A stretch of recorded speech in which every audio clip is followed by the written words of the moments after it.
নিশ্চয়ই বাদশা সোলাইমানের ঘটনা আমরা জানি। বাদশা সোলাইমান, ওনাকে একবার এসে বলতেছে যে তুমি কি দুনিয়া চাও না আখেরাত চাও? তো উনি খুব বুদ্ধিমান, আল্লাহর নবী। তা উনি বলতেছে বুদ্ধি করে চিন্তা করে যে না, আমি আখেরাত চাই। তা বললো তুমি আখেরাত চাও, দুনিয়া তোমার খুশি হয়ে দিয়ে দিলাম।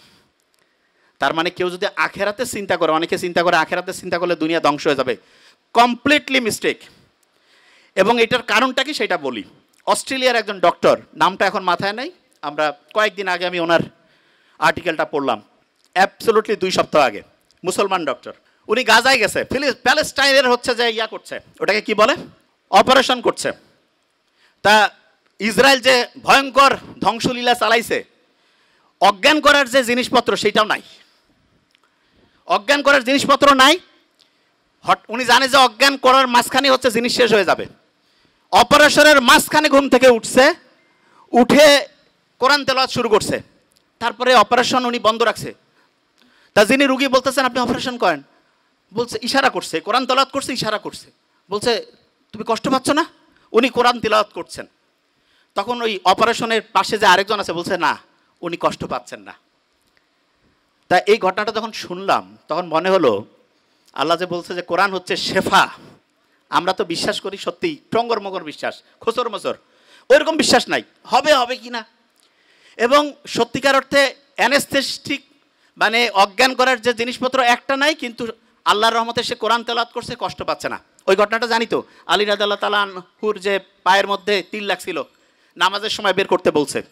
আল্লাহ দেখাই দিচ্ছে। এখন কেউ যদি প্যালেস্টাইনের ঘটনাগুলো একটু অ্যানালাইসিস করে দেখবে আল্লাহ যে আছে, এবং কেউ যদি আল্লাহকে ওইভাবে মন থেকে চায় অবশ্যই অবশ্যই পাবে।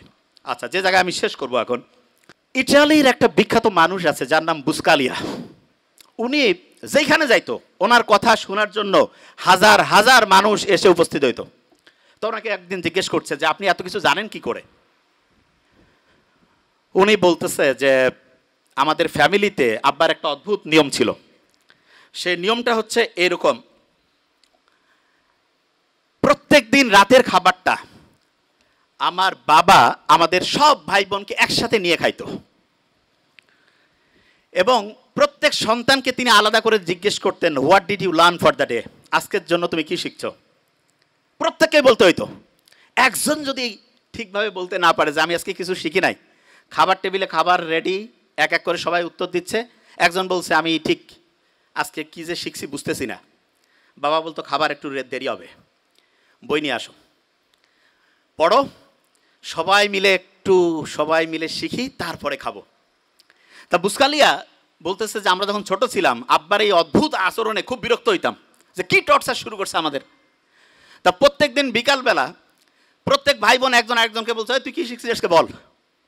একজন যদি কেউ না শিখে, কারণ ওর জন্য সবারই খাওয়া বন্ধ, পরে শিখতে হবে তারপরে খাবে, তখন প্রত্যেকেই একদম রেডি বসে সবাই বলা শুরু করে দিছে। এমন হয়েছে একসাথে কয়েকজন, তাড়াতাড়ি বলতে হবে, তাড়াতাড়ি খাইতে হবে, ছোট্টবেলায় যেটা হয়। তা আমি অভিভাবকদেরকে বলবো আপনি আপনার সন্তানের জন্য একটা কাজ করেন, জাস্ট ওয়ান। সেটা কি? প্রত্যেক দিন সে কি শিখছে সেটা আপনি শোনার চেষ্টা করেন। প্রত্যেক দিন কি শিখছে সেটা শোনার চেষ্টা করেন। এবং এক্ষেত্রে আমি সবসময় বলি শোনার তো এখন টাইম নাই, টেকনোলজির কিছু ভালো ব্যবহার আছে। ছেলে মেয়ে দূরে পড়ে, কোনো সমস্যা নেই, একটা চমৎকার ডায়েরি তাকে কিনে দেন। ডায়েরিতে বলেন যে প্রত্যেক দিন বাবা তুমি আমাকে হচ্ছে ডায়েরিতে এই যে এরকম করে লিখে দিবা, তোমার 30 দিনের জন্য মান্থলি ধরো বরাদ্দ 10,000 টাকা, প্রত্যেক দিনের ডায়েরি লেখার জন্য তুমি 300 টাকা পাবা। মাসে যদি তুমি 20 দিন ডায়েরি জমা দাও 6,000, 4,000 নাই, কিচ্ছু করা লাগবে না। ছোট্ট মানুষ তো, সে চিন্তা করবে আমার এই টাকাটার দরকার আছে, ঠিক না? তুমি ডায়েরি লিখে দিবা না, তোমাকে কিচ্ছু করতে হবে না, ওকে ফাইন, দেখা যাবে তুমি 4,000 টাকা কম পেয়ে কীভাবে চলো। এবং এটা রেগুলার করতে হবে। আমার ছোট ভাই ওইখানে আছে ডক্টর নোবেল, তারা যখন কলেজে পড়তো আমি ওদেরকে রসুন আর গরুর মাংসে ঝোল দিতাম। আমি মেডিকেলে পড়তাম, তা আমার বন্ধু আমার রুমমেট যারা বলতো দোস্ত তুই এরকম কেন রে, একটু গোস্ত দিবি। আমি বলছি না, এখন গোস্ত খাইলে ভবিষ্যতে গোস্তের কি আকর্ষণ সেটা থাকবে না। এই জন্য অনেকে আছে না সন্তানকে সব কিছু দিয়ে দেয়, মোটেই না। আপনার যা কিছু আছে ওইটা যদি সন্তান বুঝেছে ওইটা ওর, আপনার সন্তান ধ্বংস হওয়ার সম্ভাবনা 99%। এই জন্য সন্তানকে কষ্ট করাইতে শিখবেন, এবং এটা ম্যান্ডেটরি। এবং তাকে বুঝাতে হবে যে বাবা তুমি যেই ফ্যাসিলিটি পাচ্ছ এটা হচ্ছে এক্সট্রা, তোমাকে নিজে সব কিছু করে সামনে তোমার হিসাব তোমার আমল তোমার হবে, আমার এখানে যেটা আছে এটা যে তুমি পাচ্ছ এটা তোমার এক্সট্রা দিচ্ছি তোমাকে। এবং সত্যিকার অর্থে সন্তানকে আমরা যেভাবে মানুষ করব সেরকম হবে। আজ থেকে 2500 বছর আগে যখন কোনো টেকনোলজি ছিল না, কোনো পরীক্ষা নিরীক্ষা ছিল না, তখন হিপোক্রেটাস এই ঘটনাটা বলছে। আজ থেকে প্রায় 2500 বছর আগের ঘটনা এটা প্রাচীন গ্রিসে ঘটছিল। ঘটনাটা এরকম যে একটা মাঠের মধ্যে 20-25 জন মিলে গল্পগুজব করতেছে। হঠাৎ করে গল্প করতে করতে একজন হচ্ছে অজ্ঞান হয়ে পড়ে গেছে।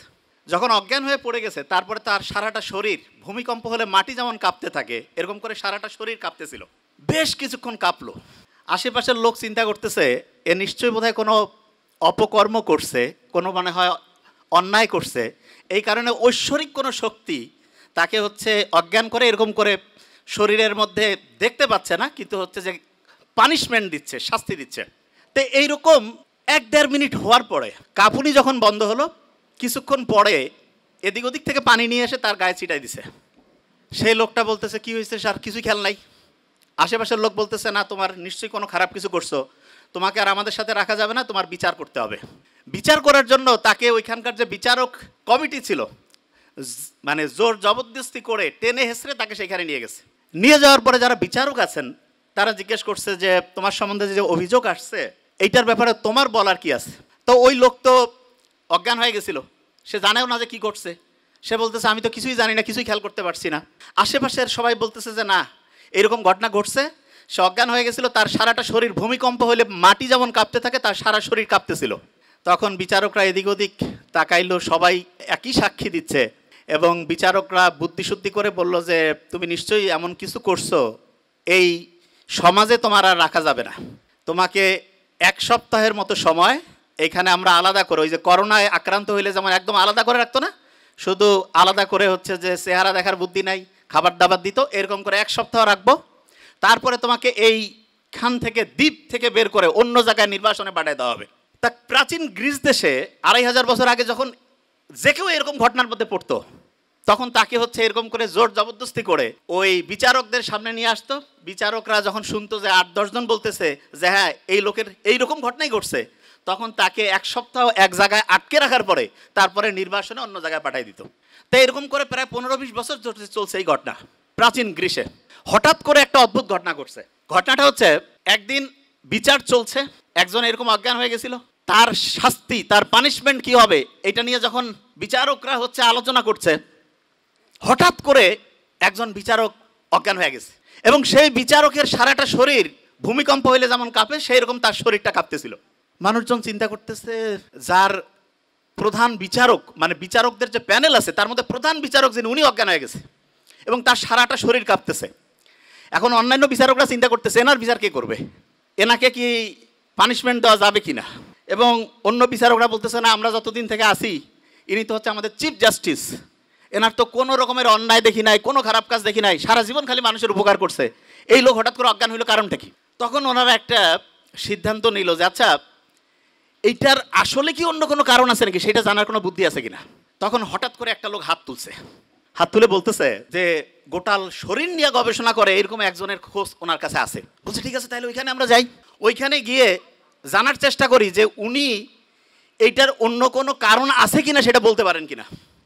একটা তদন্ত কমিটি ওই সবচাইতে জ্ঞানী লোক যিনি সারা শরীর নিয়ে গবেষণা করে ওনার কাছে চলে গেছেন, যে গোটাল ঘটনাটা সংক্ষেপে বলে দিয়েছেন। ওই জ্ঞানী লোক যার কাছে গেছে উনি হচ্ছেন, আমরা যে মেডিকেল সায়েন্স পড়ি এইটার ফাউন্ডিং ফাদার, আসলে ফাউন্ডিং ফাদার বললে একটু ভুল হবে, ওনার নাম হচ্ছে হিপোক্রেটাস। যারা ডক্টর তারা জানে যখন মেডিকেলের চান্স পায় তখন যার নামে ওত দেয় তার নাম হচ্ছে হিপোক্রেটাস। এবং ইন্টারেস্টিং জিনিস, উনি ওনাদের ঘটনাটা শুনে বলছে যে ঠিক আছে আমাকে কয়েকটা দিন টাইম দেন, আমি এটা নিয়ে একটু গবেষণা করি, একটু ভাবনা চিন্তা করি, তারপর আপনাদের বলবো। বাস ওনারা চলে গেছে। 1.5-2 সপ্তাহ পরে উনি ওনাদের কাছে লোক পাঠাইছে যে আমি কারণ খুঁজে পেয়েছি। সব লোক অধীর আগ্রহে অপেক্ষা করতেছে কারণটা কি। যখন হিপোক্রেটাসের 1-to-1 সামনাসামনি আসছে তখন উনি বলতেছেন যে আপনারা যে মনে করছেন যে কোনো ঐশ্বরিক শক্তি এ কোনো অপরাধ করছে, কোনো পাপ করছে, এই কারণে তাকে হচ্ছে যে অজ্ঞান করে এরকম করে মারধর করতেছে, আপনারা দেখতে পাচ্ছেন না, ব্যাপারটা মোটেই এরকম না। তা ব্যাপারটা কি? বলছে ব্যাপারটা হচ্ছে মাথার মধ্যে বিভিন্ন ক্রিয়া বিক্রিয়া হয়, এই ক্রিয়া বিক্রিয়া 440 হইলে যেমন ওই যে ভোল্টেজ আছে না, এমন হয়ে যায়, দেখা যাচ্ছে মেশিন টেশিন সব অকেজো হয়ে গেছে, ওর মাথা ওই সময় অকেজো হয়ে গেছে এবং এই কারণে সেন্সলেস হয়ে গেছে এবং সারাটা শরীর কাঁপতেছিল। এই কথা শোনার পরে অনেকে একটু বিশ্বাস করছে, অনেকে একটু অবিশ্বাসও করছে যে বিচারককে বাঁচানোর জন্য এরা কোনো ভিতরে ভিতরে কায়দা কানুন করছে নাকি। ওনারা ওইখান থেকে হিপোক্রেটাসের কাছ থেকে যখন ফিরে আসছে, আসার পরে ওনাদের কাছে আলাদা করে একটা লোক ওইখানে বন্দি করা ছিল, কিন্তু ওনা নির্বাসনে পাঠায়নি। কেন? কারণ হচ্ছে যে বিচারক নিজেই হচ্ছে যে অজ্ঞান হয়ে গেছে, যে আসলে কারণটা কি সেটা না জানা পর্যন্ত বের করা যাচ্ছে না। তখন করছে কি, এরা একটু রাগান্বিত হয়ে করছে যে না, নিশ্চয়ই সামথিং ইজ রং, কোথাও যেন একটা মিস্টেক হচ্ছে।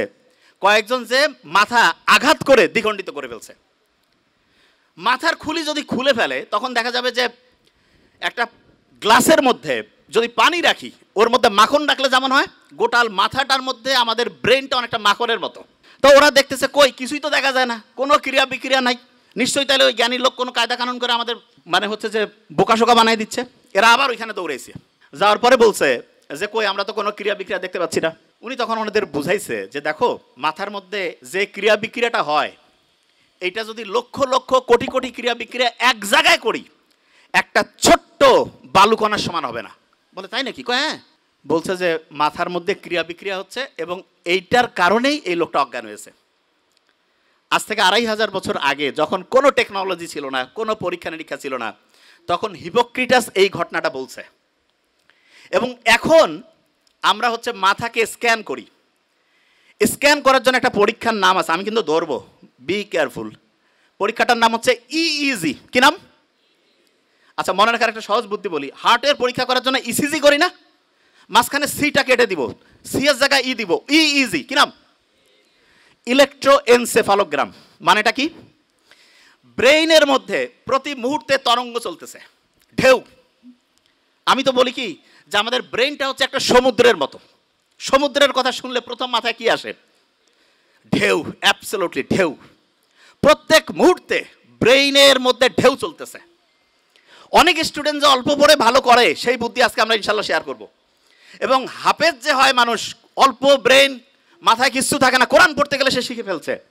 আল্লাহ কোরআনের মধ্যে এমন একটা অসাধারণ সামঞ্জস্যপূর্ণ শৈলী দিয়েছেন, ব্রেইনের মধ্যে ওই ওয়েভটা তৈরি হয়, ওই তরঙ্গটা তৈরি হয়, যেই তরঙ্গ তৈরি হইলে পরে পড়ার লং টার্ম মেমোরি সেন্টারে রিজার্ভ হয়।